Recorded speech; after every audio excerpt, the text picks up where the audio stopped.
Blog Talk Radio.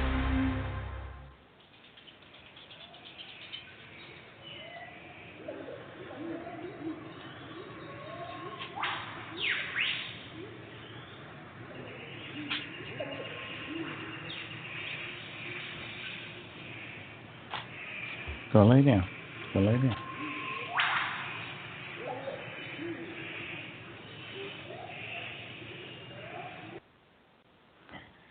Hello, everyone. I'd like to welcome all of you back to Ohio Exopolitics. I'm your host, Mark Snyder.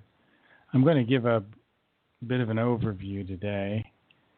From time to time, I just feel compelled to do that. I'm not sure why.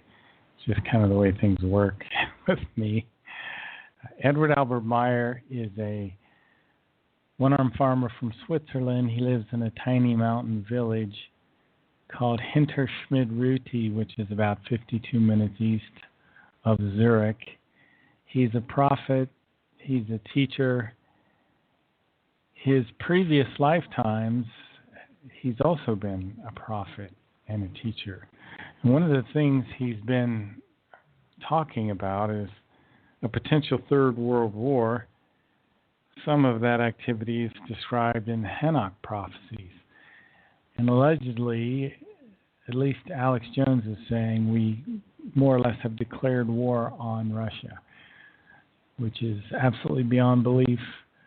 I don't know much more than that. I do have a clip I'll be playing a little bit later. Billy has written over 40 books. He's written thousands of contact reports and hundreds of bulletins.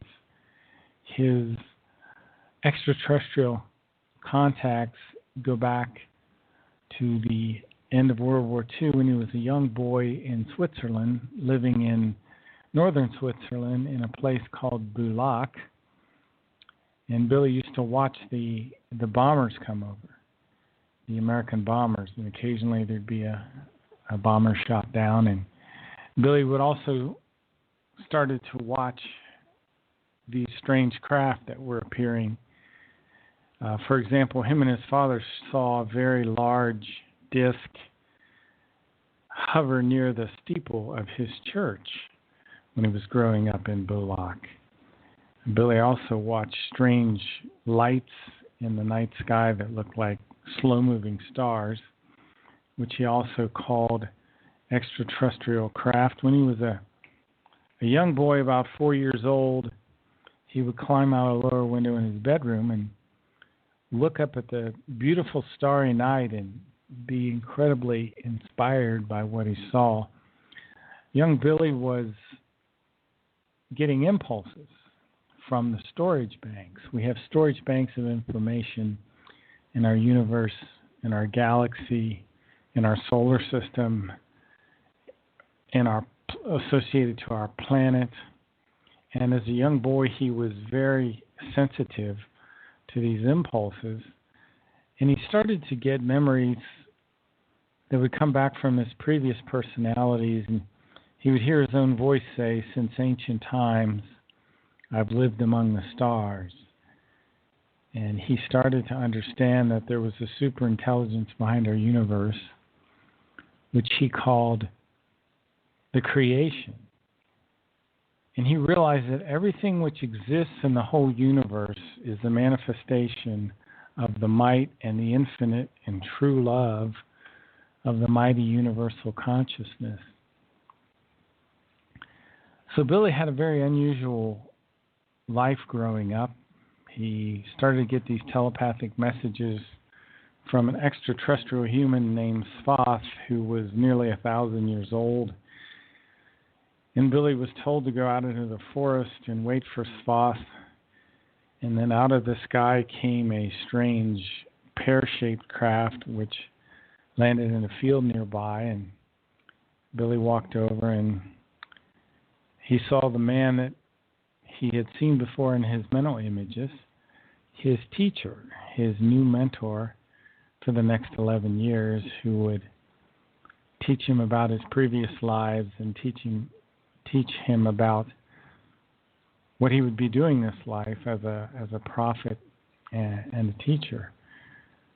So young Billy had a very unusual, difficult life because he had to start skipping school in order to continue these contacts with Svath. And his father was very much a disciplinarian, and sometimes Billy would be beaten until he could neither sit nor stand.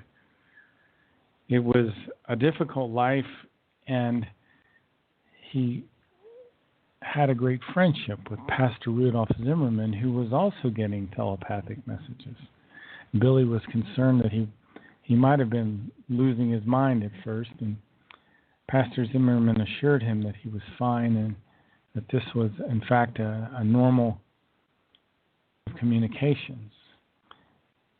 Now, Svath would sometimes take Billy up some 70,000 meters in the air, and he would teach Billy about his previous lifetimes when he had been Enoch, Elijah, Isaiah, Jeremiah, Emmanuel, and Muhammad.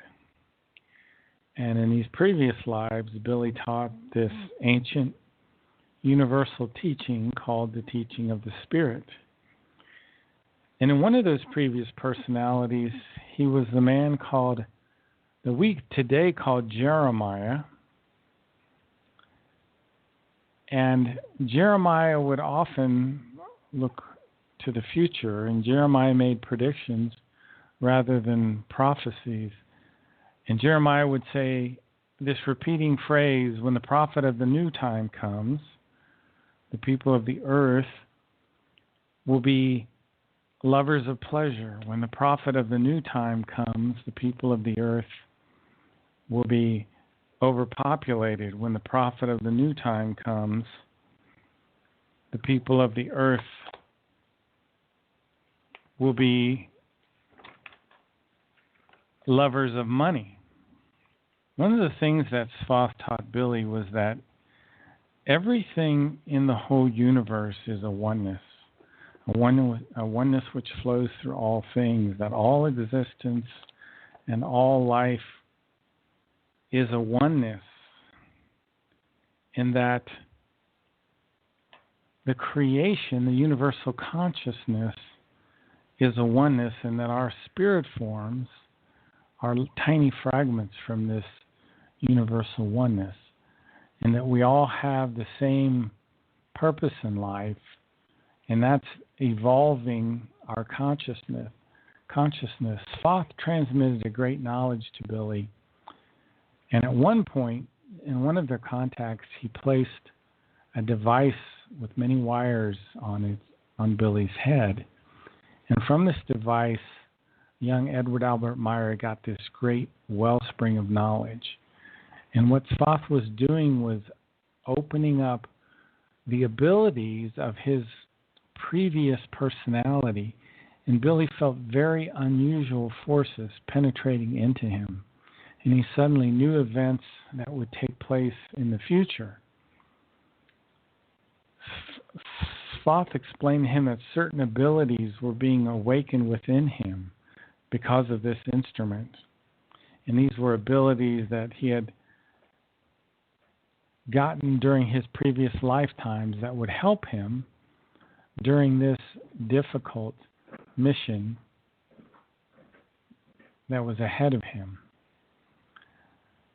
Billy's words contain a vibration which has an inner power which expresses his modesty and love for human beings.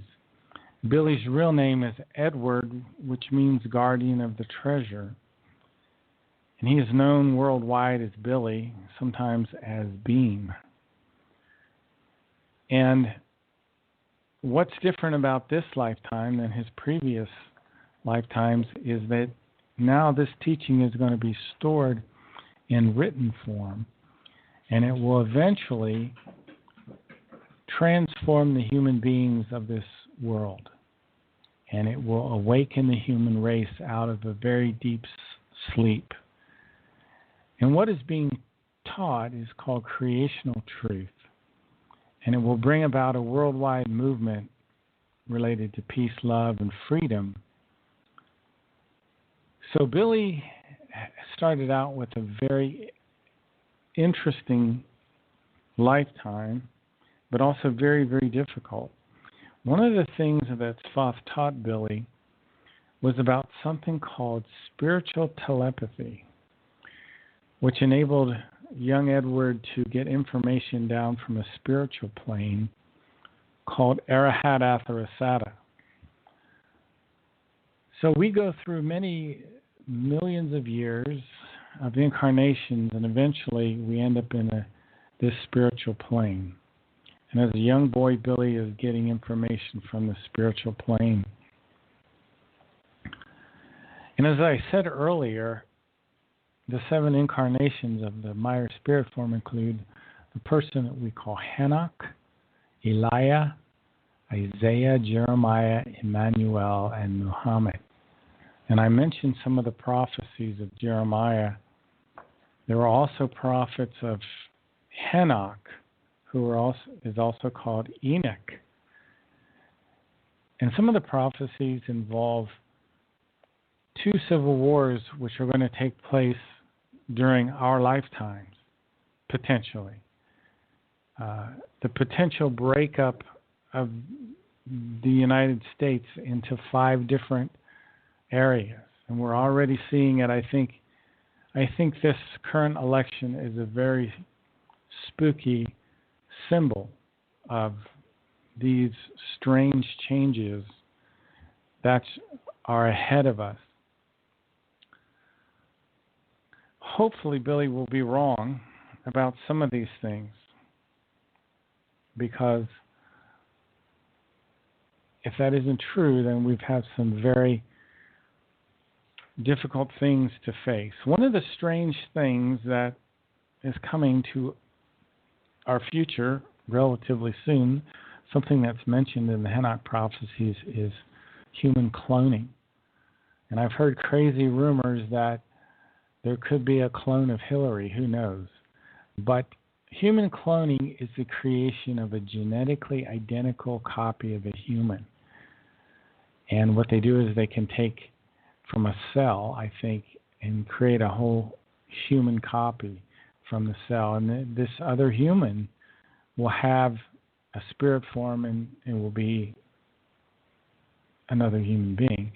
So in Contact Report 202, it says that in not too distant a time, there will be this human cloning, and that there is already at least one clone human mutant that exists, that's been around for 6 years, and it's being kept behind closed doors in a secret laboratory.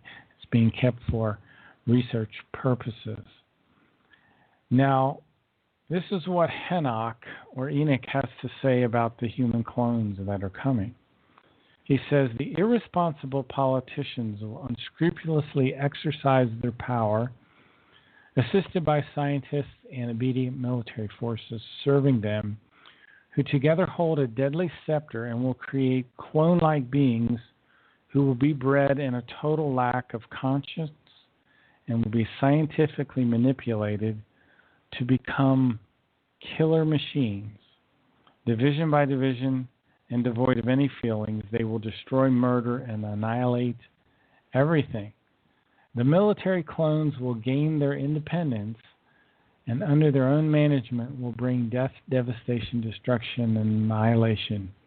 So these are incredible prophecies, which I think are just now right around the corner. So it's really shocking to know that this is coming to a neighborhood near you soon, which is just, to me, a little mind-boggling.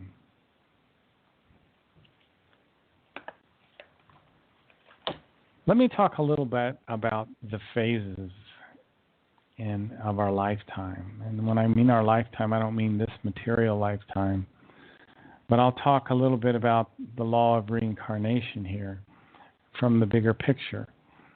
The Meyer information explains that we spend 40 to 60 million years incarnating into a physical body. This includes time in the spiritual realm as well as the physical. And during that physical 40 to 60 million years, there are 5 distinct evolutionary steps that we go through.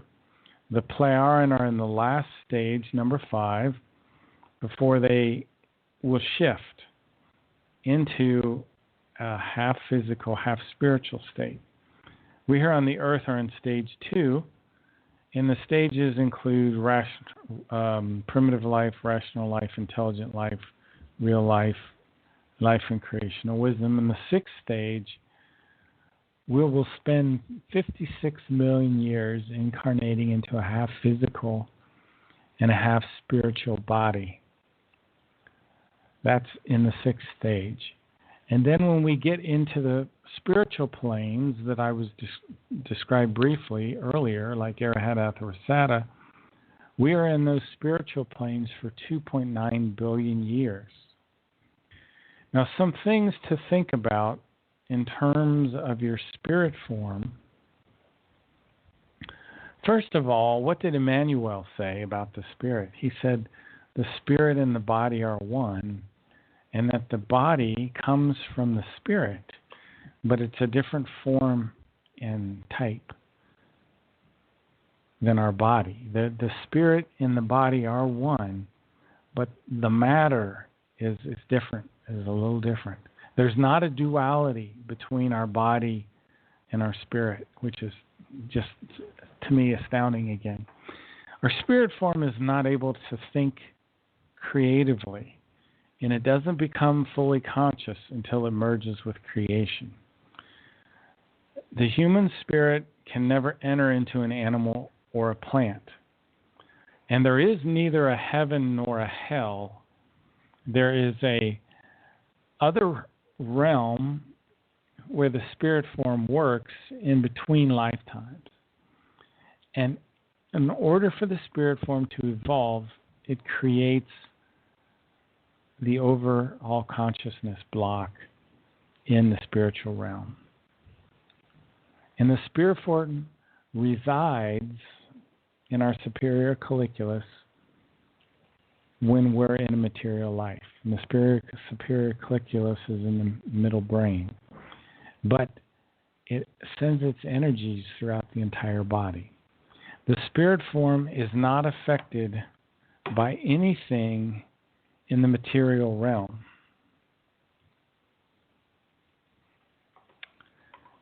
Now, there is something called the Gemut, which regulates and looks after the spirit-based consciousness feelings and the spirit-based consciousness thoughts. So the spirit form has thoughts and feelings, and the Gemut controls those thoughts and feelings. It regulates those. And the spirit form only has neutral, positive thoughts, balanced thoughts. Whereas our psyche, the psyche controls the thoughts and feelings of the material consciousness, but the psyche can be harmed, it can be injured, it can be insane, but your spirit form can never become insane. The spirit form is invulnerable,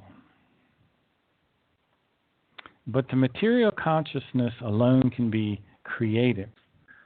The spirit form cannot be creative, but it can also be, the material consciousness can be susceptible to illness. It can be a megalomaniac. It can be haughty. It can be arrogant. The spirit form cannot be harmed or injured by any disturbances or influences. I find that comforting in a strange way. And there's something called the swinging wave, which I've talked about before, which are these periodically built up magnetic fields which can have tremendous might, which are controlled by the Gemut and passed on to the psyche. And that's where we get these people with tremendous abilities in their material consciousness. So the creation, the universal consciousness, the intelligence behind all things, in order for it to evolve, it creates a spirit form. And the spirit form needs the physical existence to evolve. The creation also creates everything in our universe. It expands for 155 trillion years, and then it contracts for 155 trillion years. And then it goes into a rest phase. You can think of the creation as the being and the non-being of life. It is immeasurable in its knowledge, but it continues to evolve. It is not perfect. Our universe is not perfect. It's only in the first stage of its evolution. The superintelligence behind all things is not what our religions call the Heavenly Father. There really is no such thing in that sense. Now, I talked briefly about this oneness of creation. Eventually, humanity will unite. We'll have a global language. Hopefully, it'll be something like German. And the oneness of creation, the human spirit. And I mentioned that the body comes from the spirit. It's a part of the spirit. And it is therefore one with the spirit. So they are not two. And the teachings state that there is a unity and not a duality between the body and the spirit. Everything emanates from a unity in creation. And one of the things that we need to learn is to embrace the power within ourselves. Because your spirit form has tremendous power. And this is one of the things that Emmanuel emphasized when he was here. He emphasized the tremendous power of the spirit within every man and woman. And this creational natural power is within all of us, and we need to embrace this power within ourselves and use it for yourself. And Billy describes it as an entrance within ourselves, something I'm still trying to wrap my mind around. So he says, and you'll find through this entrance into yourself, you will become your own source, because everything that gushes forth from you, you're thereby making visible for you yourself, and you recognize you yourself. And when this happens, you then strive for your own fulfillment and also fulfill the sense of life. You will be part of your own good and positive sense and word because you embrace the power within yourself to use it for yourself and can also release it outwardly into the world through actions and do good things. So this spirit form that we have has incredible abilities and incredible powers, and that's one of the things that Thoth taught Billy when Billy was a very young boy growing up in Bulak, Switzerland. Well, eventually, right around 1953, Billy was told that he would get a new teacher. And his new teacher was a woman named Asket. She came from a parallel universe to our universe called the Tao universe. And the Tao universe is, like our universe, 46 trillion years old. And Asket sent a ship, a robotic ship to Switzerland that landed up on a hill. Billy climbed the hill, went into the ship, and the ship sped away at incredible speed. It became invisible, and Billy became invisible. The ship landed in Jordan. Billy got out of the ship, and Asket's craft came down. It kind of looked like a falling star, and when it landed, Billy had to wait an hour. And then finally, she stepped out, and Billy introduced himself, and he got in the ship, and they went to the Great Pyramid. And Asket and Billy traveled far below the Great Pyramid through these old cubical constructions far, far underground, a very, very long trip. And then finally, they got to this gigantic room where the light seemed to come from everywhere and yet nowhere. And then within this room, Billy saw an ancient spacecraft, smaller ships, guards standing around. At this point, Billy and Asket are invisible, so they can't be seen. And Billy also sees 3 things on the floor there. And it was a cross, it was a crown of thorns, and it was a blood-encrusted nail. And later, Asket would tell him that these were 3 perfect or almost perfect replicas that the Giza intelligences had made. They were 3 artifacts that were going to be used in this grand delusion against the Earth humanity, which had been happening periodically. These Giza intelligences had been doing this all the way back since the fall of Atlantis and Lemuria. The first one of these brutal dictators was a man named Eris the 11th, who had a son named Jehave, who had a son named Jehovan. Jehovan had a son named Erisame. Erisame went underground, and they kind of had to hide down there while they did these plans. They were trying to gain control of the Earth, and particularly of the Earth human. And they had this technology called telenotic impulses that they would use on the Earth peoples. Erisame was eventually taken out of power by a man named Jehovah, which the Maya material says is the God of the Old Testament. Jehovah then was pushed out of power by Kamagal I, and then Kamagal II took over. Now, in the beginning, these Giza intelligences had a very, very long lifespan. It would last many, many centuries. And so these brutal dictators, this lineage of dictators lasted for quite some time until they came to an end right near the 1970s. But when Billy was still a young boy, they were still around. In fact, through the Thule Society and through a man named Hermann Steinschneider, the Giza intelligences influenced Hitler. And they basically took over Hitler's mind. But otherwise, Hitler would have been a very positive leader. And the Plejaren were impulsing him and working to try to bring him forward as this great world leader. But the Giza intelligences kind of thwarted this whole thing, and things didn't quite work out the way they should have.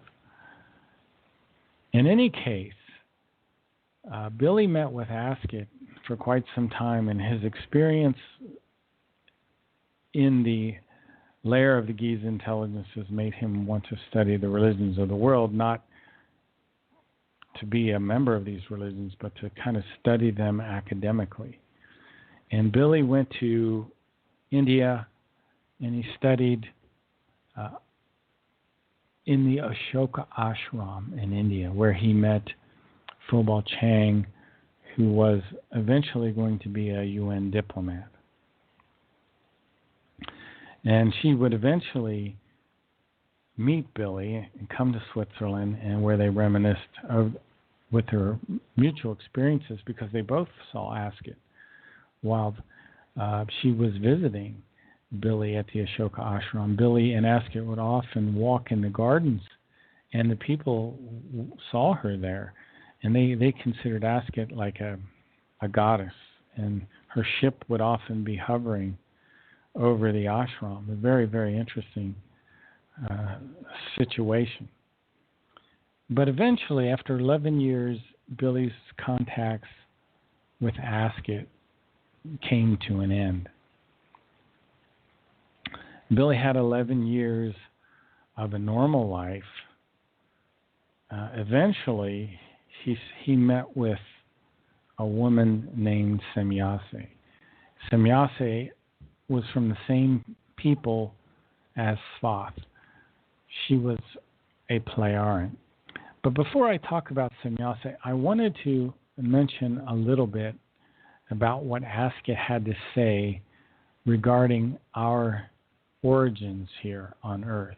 She said, "Since then, we again explored the expansions of your universe. And several centuries ago, we discovered your solar system and this world, whose inhabitants show a very old connection with the Plejaren, as you name them, in which also are evolved, also in form which pertains to our mission. To be precise, the centuries by your time reckoning line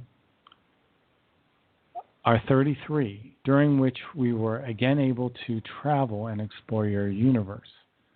Through our incessant explorations, we again found this world as well as also our original homeland and the very distant descendants of those who from earliest times were the responsible ones who were relevant to the human life on this world, because a portion of the humans of the earth were not born here. Many are descendants of those who came out of the expanse of outer space, and indeed from the space that you name Lyra and Vega in the Eye of God, the Ring Nebula. So a lot of people here on the earth came to the earth. Millions in previous lifetimes came to the earth. They were part of these higher advanced civilizations. They died on the earth, and now they reincarnate into a more primitive society. And so now they have to kind of go through that evolution, that painful evolution again. And in the back of their mind, they're thinking, wow, something isn't right here. So let me talk a little bit about human evolution on Earth.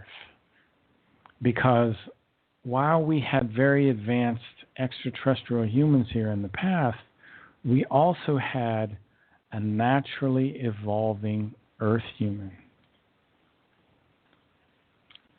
About 9 to 12 million years ago, a life form started to evolve here on the Earth that had the ability for intelligence.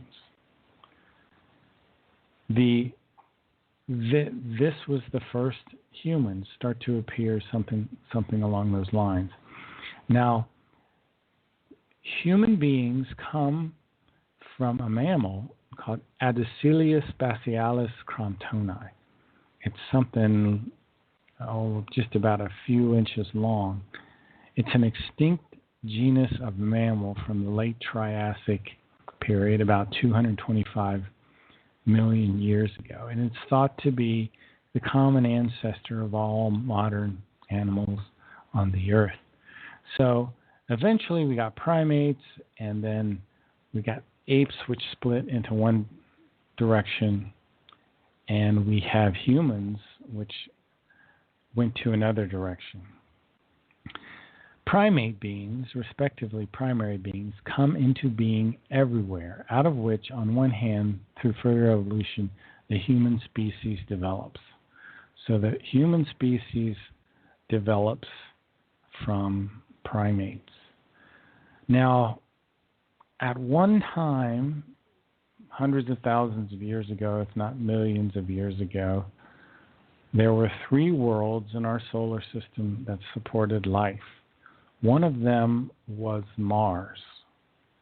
In Contact Report 210, Mars is described by Ptah. And Ptah explained to Billy that Mars had larger amounts of water in its rivers than we now have on the Earth. In addition, he said that there were 1,000-fold more water in the largest rivers of Mars than were on Earth. He says today these rivers are covered up by sandstorms, dust, volcanic ash. I don't know if there's still rivers under there. I don't know if these waters have been lost, gone up into the atmosphere, or they're on the poles, or they're underground now. But in Contact Report 210, it says let me read it here. It says, on Mars there are always violently raging sandstorms, which, as Ptah explained, often cover the entire planet. There, it's no wonder that enormous rivers of water, or even canals, were partially covered with sand, dust, and volcanic ash. So, many of us here on the Earth, another group of humans, came from Mars. And the people that were on Mars came from the Sirius system. So I know this kind of gets convoluted, but let me continue here. In the future, we will colonize Mars again, according to Contact Report 251. And there will be 13 colonies of people on Mars. And at some point, there will be a very brutal war on Mars. Let me read this to you. Aggressions with Martian inhabitants will begin again and result in the actual launching of attacks on the 13 colonies of Mars. A very vicious and aggressive act takes place on our neighbor planet Mars when numerous spaceships will attack and completely annihilate the planet until even its substance is eliminated. That's part of the prophecies in Contact Report 251. Now, I know that part of the prophecies have been kind of negated because the Plejaren have moved this destroyer comet out of the way. It will no longer be an issue in our solar system. So, will this, in fact, still happen? I'm not sure. Briefly, I wanted to mention that technically advanced humans came from the Sirius system. They're called the creator overlords. They created a human race to do their fighting for them. They had a ramped up sense of aggression and only 100-year lifespan. And they were used to fight their wars for them. I talked about clones earlier, and clones that will be used in warfare in Contact Report 215. These are somewhat similar to that. These people that I'm discussing have mixed their genetics with every human on Earth. Now we have this propensity for aggression. And ironically, supposedly, and I do know that Mr. Alex Jones has a little tendency towards theatrics, let's say theatrics sometimes. So I don't know how much of this is true, but I want to play for you a clip, and then I'll get, if we have a caller that wants to come on. I'm sorry I'm talking so long. I have a clip here that claims that as of now, the United States and Russia are in a state of war. So let me try to play this. Ladies and gentlemen, these are the headlines I'm sitting here reading during the break, and it's surreal because I talk about it so much, and then the clock keeps ticking towards midnight, and the average American isn't even aware or concerned. Our military is, people that are informed are concerned, but here are the headlines. Reuters, Obama to weigh Syrian military options today on whether to start striking Syria, which Russia will say is an act of war. Russians warned nuclear war is imminent. This is mainstream newspapers I'm reading. Locate your nearest bunker. I mean, that's Reuters. These are real headlines I'm here reading to you. And remember, 6 months ago, it was all funny when I was telling you this. This was in the Russian newspapers. And Russia, I guess, doesn't exist or something when I read out of the Moscow Times to the average trendy. But this is serious. And, Roger, there's like an insanity in the air, it seems like. I mean, you've got Podesta with emails about wet work. You've got this other craziness going on. You've got this obsession with clowns and clown attacks. I mean, have we woken up in an insane asylum? Well, we're in wag the dog territory. This is war as a pretext for stealing this election. You're right. The American people seem to be completely oblivious that we're likely to go to war in a conflict in which I can't find any inherent interest of ours, nor can I find friends on either side. I mean, Assad is financing Hezbollah. He's backed up by the Russians. On the other side, you have ISIS, backed up by the Saudis. I think they proved on 9/11 that they're not friends of ours. We don't have any friends. This is really about it's about different sects of Islam. It's about Wahhabism, really. So are we seeing some of these Hanok prophecies starting to be fulfilled? I'm not sure. I do have a caller. I wanted to see if the caller is... I have a couple callers. So let me check first. 803, are you just listening? Oh, no, this is me, Mark Solon. Hey, Solon, how you doing? You got some interesting stuff for us tonight? Well, I do want to comment on that last clip with Alex Jones. Now, you notice how he said he got that clip from the mainstream media, and the clip was talking about that they were heading for bunkers or something. And I do know that recently Russia was doing a drill for if a nuclear strike was to happen for like civil defense. And crazy, I kind of think that maybe he took that and the mainstream media spun with it, because I'm sure they want a war. And this is kind of where Alex Jones is fear-mongering. That's just my take. I don't know if that's true or not. I didn't see this article, but he did say he got something from the mainstream media, and that's kind of the first thing I'm thinking here. You know, that's interesting. I like the term you said, fear-mongering. Is he fear-mongering? I think people should call him on that, because that's a pretty huge statement. Oh, yeah, I've listened to him for a while, and just one day that's just basically a guy. We understand how the emotions run, and well, I should say in the Psyche book, it even states that we remember the negative more, and that just seems to be what even the media itself concentrates on. So we pay more attention, and I think that's just kind of what he's doing as well. But he takes a different spin on it. That's my take on it. I think that's a very interesting take. I listen to Alex a lot, and I think, I think sometimes he just gets too theatrical. He kind of gets carried away or something. But anyway. Yeah. Well, crazy. He did a great interview on Coast to Coast, because George Norrie said that no one's ever really seen his story, and I would say that Alex Jones seemed to have started off with trying to expose corruption. And I think that maybe he's gotten blindsided where now he thinks that, it's everywhere, and I'm not saying it isn't, but I don't know. I just kind of see that him as, going too far. He said a lot of stuff in the past that's been false for sure. Now, did you have anything about the Meyer material you wanted to share? No, well, I mean, I guess I kind of do. It definitely seems that we're going to go to Mars. I know you had talked about that. And that seems to be, in that 251, it talks a lot about it, of course, even like it being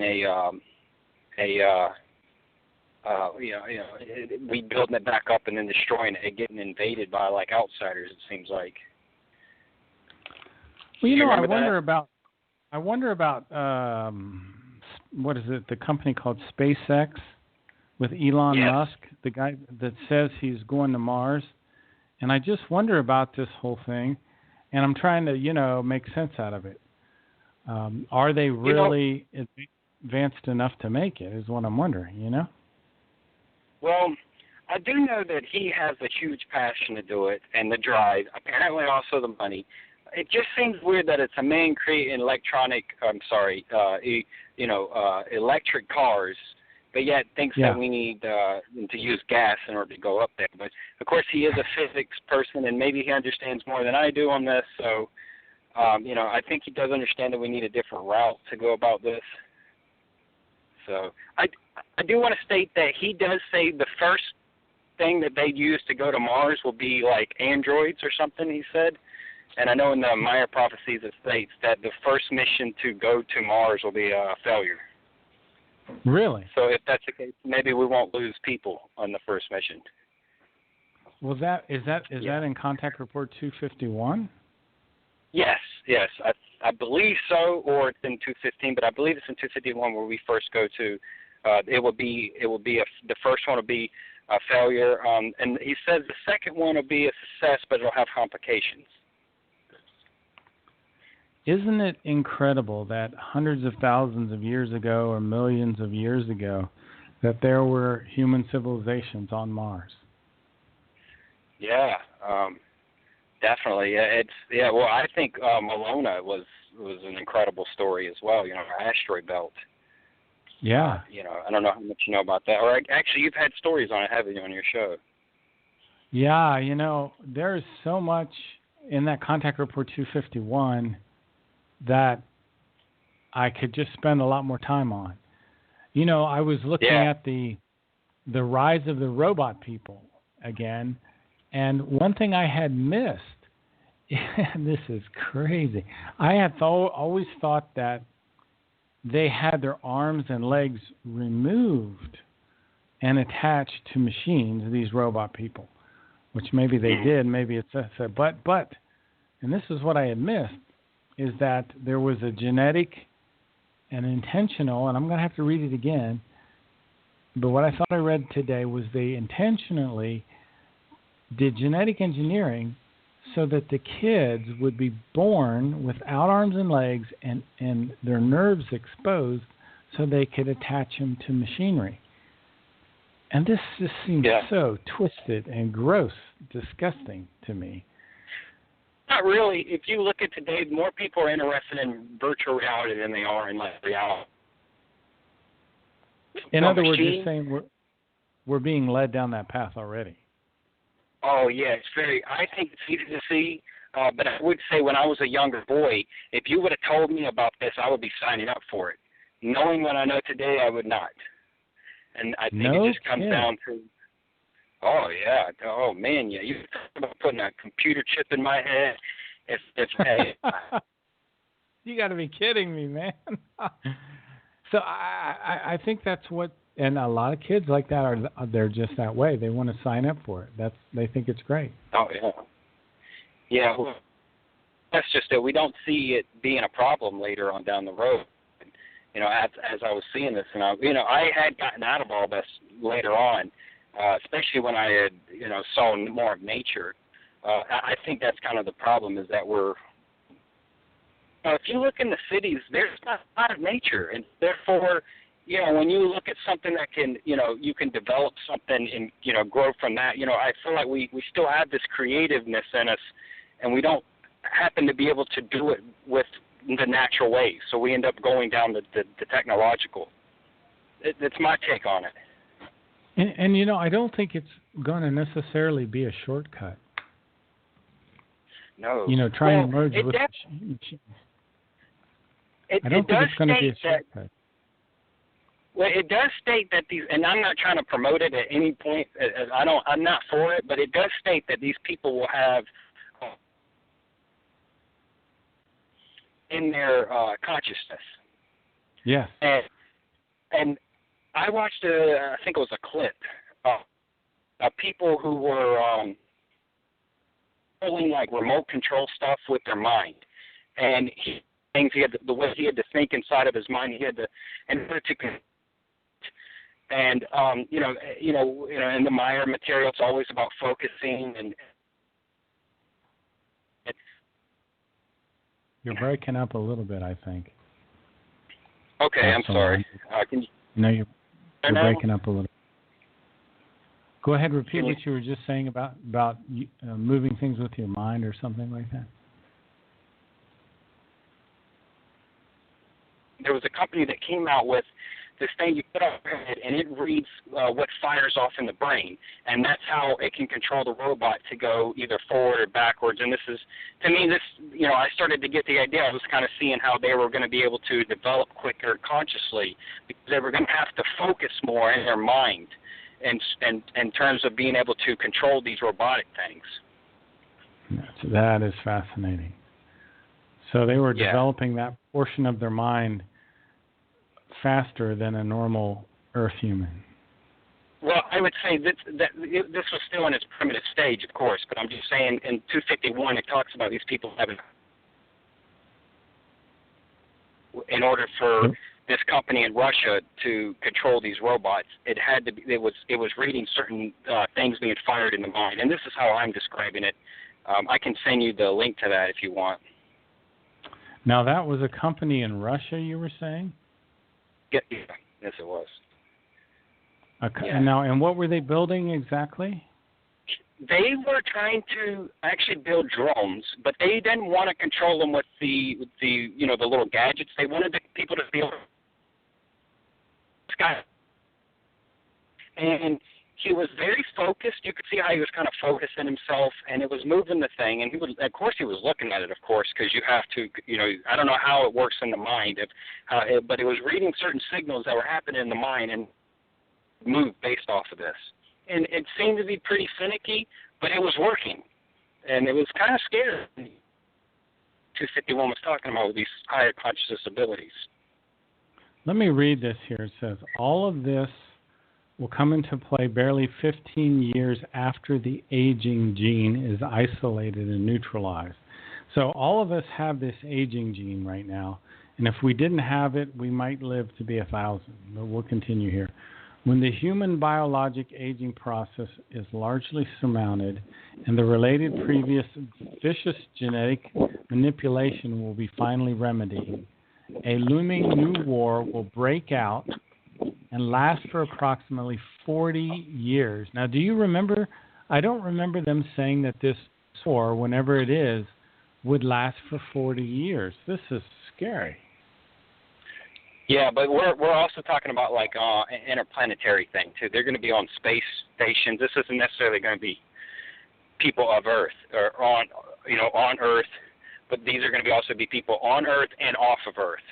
That's the way I took it because of the space stations they were going to be living in. And it says during this period, or about 6 years prior, humans will be converted into machines, that is, robots for the first time, by connecting their nervous system to microscopic electric biologic gadgetry and machinery that will serve to guide them. And this will cause great problems about 85 years later when the now powerful scientists begin to play God, as they have done in earliest times, and will create hybrids between humans and animals through genetic alterations. And these new semi-humans will declare solidarity with the robotic humans. But before this transpires, another 80 years will pass after the creation of robotic humans, as I mentioned previously. With the creation of robotic humans, intelligent, biologic, electric, machine-like robots will be constructed, and this is what you were saying. A gigantic space station will be built upon which a vast number of humans will live while the station travels around its orbit around the sun. So there'll be people living on the Earth, people living on Mars, and people living on this gigantic space station that it's going around the sun. That's pretty wild, isn't it?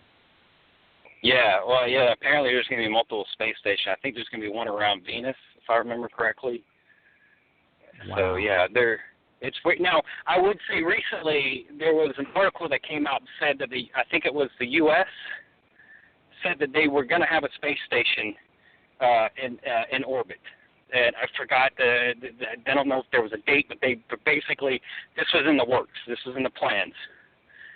And so you're kind of looking at, when I read this, I was like, oh, no.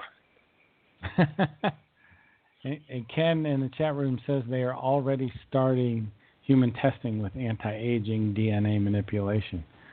I think, I think we're going to see some of this stuff. I really do. I think we're right on the verge of seeing some of this stuff. Now, I don't know if I'm happy about it or not.